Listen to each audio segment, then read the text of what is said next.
All right, another edition of the Unfiltered podcast here, dated December 15th. We are 10 days from Christmas here. I'm actually walking down the stairs, about to make some breakfast for my wife and I as she goes to work, and I am off today. And I was thinking about this morning as I was getting ready to, actually recording a bunch of pods today, so I'm just kind of really getting in the mode.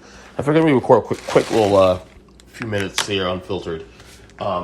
But as we get to now, we're not week 15. We're 4 weeks away from the playoffs, and we're obviously this has been a very fascinating, strange, fun, chaotic season.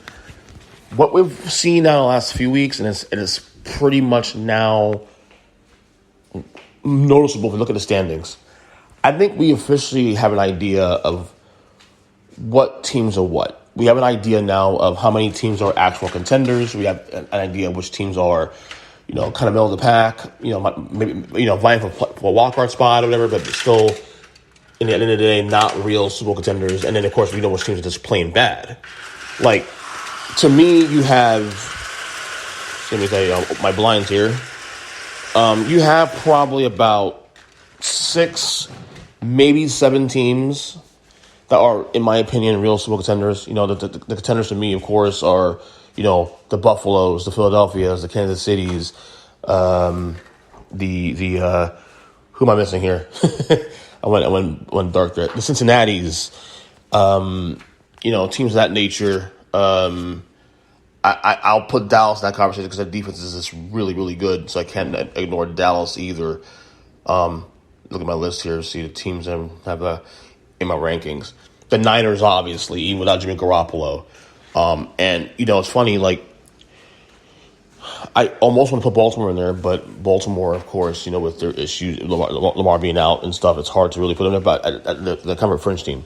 So you have the top tier, which is the Super Bowl contenders. Then they have this list of probably, say 10 teams, maybe 11 teams that are, not Super Bowl contenders, but they're playoff-ish teams, I call them, the second level teams, the Vikings, they're in that cusp, the 10-3, but I don't trust them. The Chargers, Dolphins, the Patriots, I guess they're 2 also as well. Teams of that nature. And then you have the bad teams, of course. The Bears, the Broncos, the Raiders, and the Texans and Packers. But what's fascinating is that it took us a while to get here, really, think about it, because there are a lot of those teams, even the bad teams that were competitive throughout the year, and they're still competitive, off and on.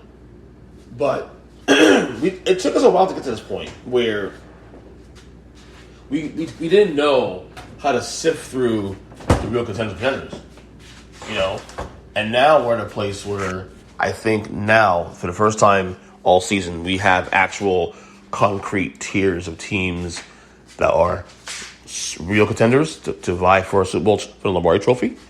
You have the middle of the pack teams that, while probably in the playoff race, aren't teams I necessarily see playing in February, and of course the bad teams, in the league. So 15 weeks, week 15, should I say, 14 weeks in, 4 weeks ago. It's gonna be a fun finish.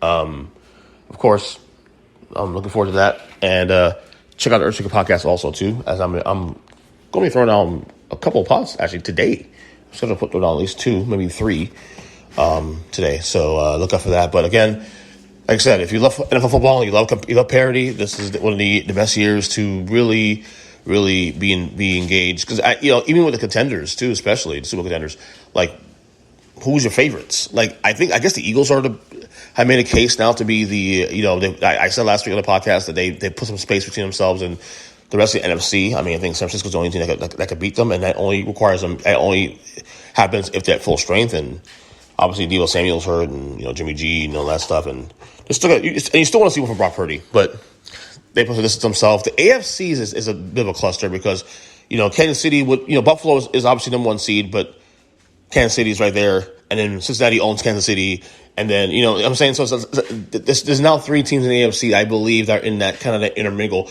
and I'm so looking forward to that Bengals Bills game, week 17 I think it is, even more so because I think that would give us a better indicator of where Cincinnati actually lies in the overall perspective. Like, we know they own, they've owned Kansas City the last year or so, last calendar year, but where do they stand against Buffalo? And again, this is why also I said before the year started, and I'll keep harping this now too.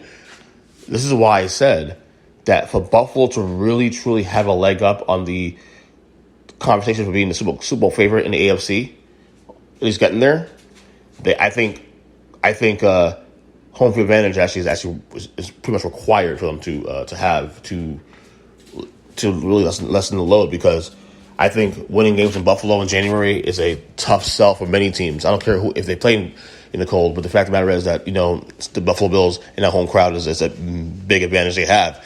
But they have to have it throughout the playoffs to get it. And that's another thing we have not seen Patrick Mahomes do either, is being forced to go on the road and win playoff games.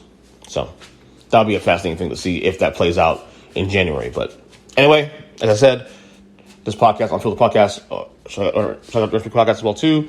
And we'll record one of these hopefully over the weekend. We'll see. All right, later.